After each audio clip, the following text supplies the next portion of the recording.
اعوذ باللہ من الشیطان الرجیم بسم اللہ الرحمن الرحیم واللہ فضل بعضکم علی بعض فی الرزق، اور اللہ نے تم میں سے بعض کو بعض پر رزق میں فضیلت دی ہے۔ اب یہ رزق کی فضیلت ایک تو وہ ہے جو مادی اسباب و وسائل جو ہے یہ بھی رزق ہے، اس میں بھی اللہ نے فضیلت دی ہے، لیکن یہ کہ کوئی سوشلسٹ اور کمیونسٹ جو ہے اس پر اعتراض کر دے گا یہ اللہ کی طرف کیوں منسوب کرتے ہو، یہ تو لوگوں نے غلط نظام بنا رکھا ہے۔ لیکن سوال تو یہ ہے کہ ذہنی صلاحیتیں بھی تو اللہ نے سب کو برابر نہیں دی، جسمانی قوت بھی تو سب کو برابر نہیں دی، یہ بھی تو رزق ہے۔ اصل رزق تو یہ ہے جو جینز ملے ہیں، جو صلاحیتیں ملی ہیں، وہ کسی کے اپنے چوائس پر تو نہیں اور سب کی برابر نہیں ہے، اس میں بھی فرق ہے، کسی کو فضیلت دی ہے، کسی کو کسی اعتبار سے، کسی کو کسی اعتبار سے۔ واللہ فضل بعضکم علی بعض فی الرزق فما الذین فضلوا براد رزقہم علی ما ملکت ایمانہم، تو تم نہیں دیکھتے کہ جن لوگوں کو رزق میں فضیلت دی گئی ہو وہ لوٹا دیتے ہوں اپنا رزق اپنے غلاموں کو، یعنی جو ان کے غلام ہیں ان کو بھی ان کے ساتھ تقسیم کر لیں، ان کو بھی مالک بنا دیں۔ یہ تو نہیں ہوتا، یہ اصل میں نفی کی جا رہی ہے کہ تم نے جو سمجھا کہ ایک بڑا خدا ہے، یہ چھوٹے خدا جو ہیں یہ در حقیقت اس کے تو ایک طرح سے یوں سمجھیے کہ خدمتگار ہی ہیں، لیکن چونکہ اس کے خدمت میں رہتے ہیں اور ہماری کو سفارش کر سکتے ہیں، لیکن اگر یہ چھوٹے ہیں تو جیسے تم اپنے غلاموں کو اپنے برابر نہیں کر سکتے، کیا اللہ تعالیٰ ان کو اپنے برابر کر لے گا؟ کیا ان میں سے کسی کی دھونس جو ہے اللہ کے اوپر چلے گی؟ کیا وہ اللہ سے اپنی بات بنوا لے گا؟ فہم فیہ سوا، کوئی شخص اپنے غلاموں کو اپنی ملکیت میں برابر کا شریک نہیں کرتا۔ افبنعمت اللہ یجحدون، اور کیا تو پھر کیا یہ اللہ کی جو نعمت ہے اس کا انکار کر رہے ہیں۔ واللہ جعل لکم من انفسکم ازواجا، اللہ نے تمہاری اپنی نوع ہی سے تمہاری بیویاں بنائیں، جوڑے بنائے۔ زوج کا لفظ عربی میں دونوں طرف جاتا ہے، عورت کے لیے مرد زوج ہے اور مرد کے لیے عورت زوج ہے، زوج جوڑے کو کہتے ہیں۔ واللہ جعل لکم من انفسکم، یہاں انفسکم سے مراد کیا ہے؟ تمہاری نوع،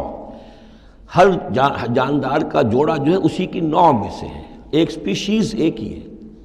جو بھی جانور ہے سپیشیز ایک ہے، اس کے جینڈرز مختلف ہیں، جن سے جدا ہیں، لیکن یہ کہ جہاں تک نوع کا تعلق ہے وہ ایک ہی ہے۔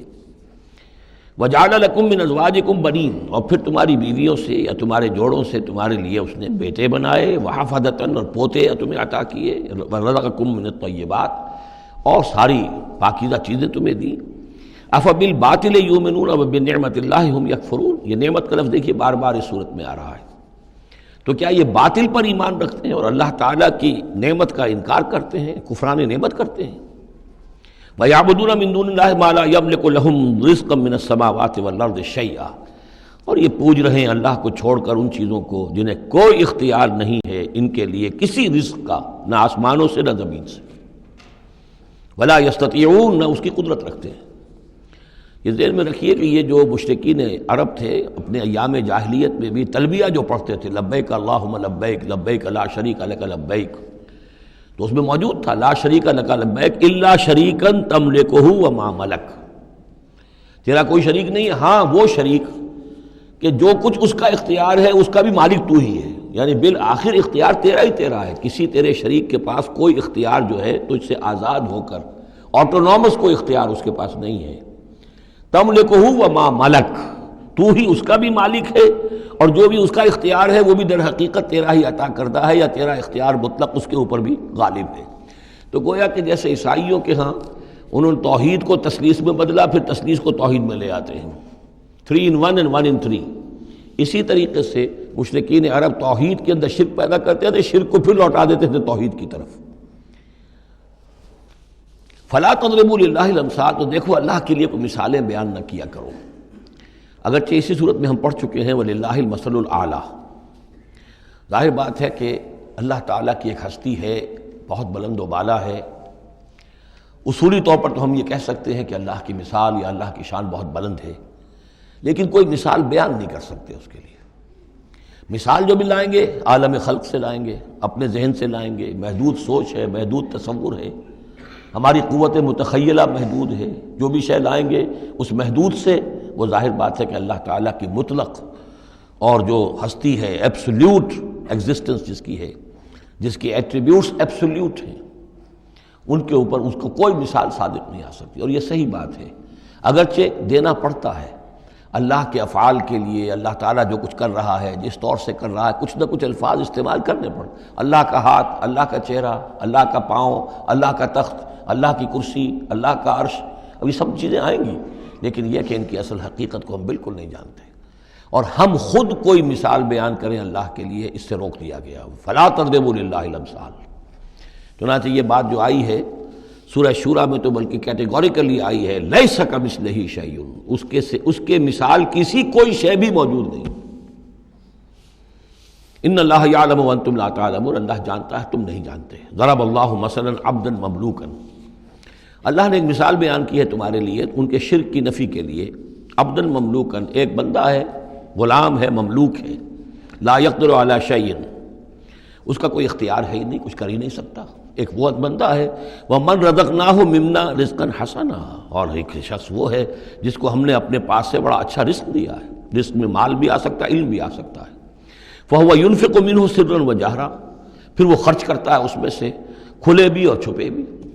یعنی مال بھی خرچ کر رہا ہے، اگر علم دیا ہے تو علم تقسیم کر رہا ہے، لوگوں کو پہنچا رہا ہے، تعلیم دے رہا ہے، تلقین کر رہا ہے، نصیحت کر رہا ہے۔ هل يستوون، کیا یہ برابر ہو جائیں گے؟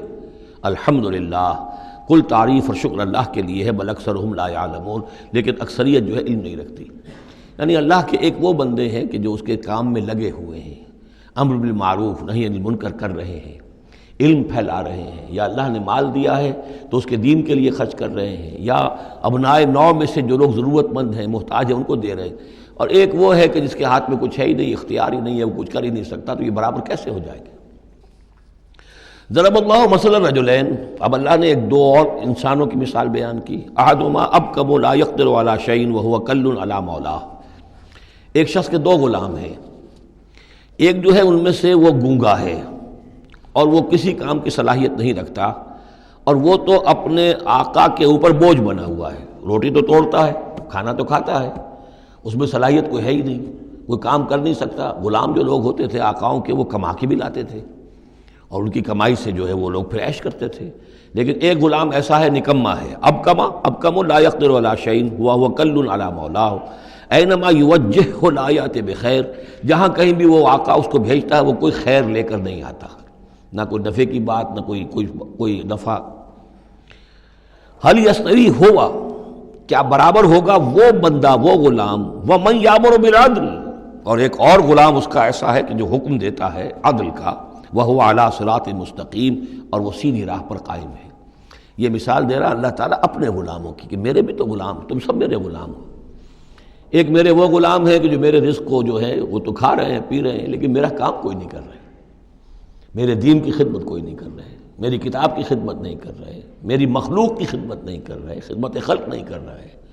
روٹیاں توڑ رہے ہیں، میرے دیے ہوئے رزق میں سے جو ہے وہ کھا پی رہے ہیں، عیش کر رہے ہیں۔ یہ اس غلام کے مانند ہے کہ جو اپنے آقا پر بوجھ بنا ہوا ہے،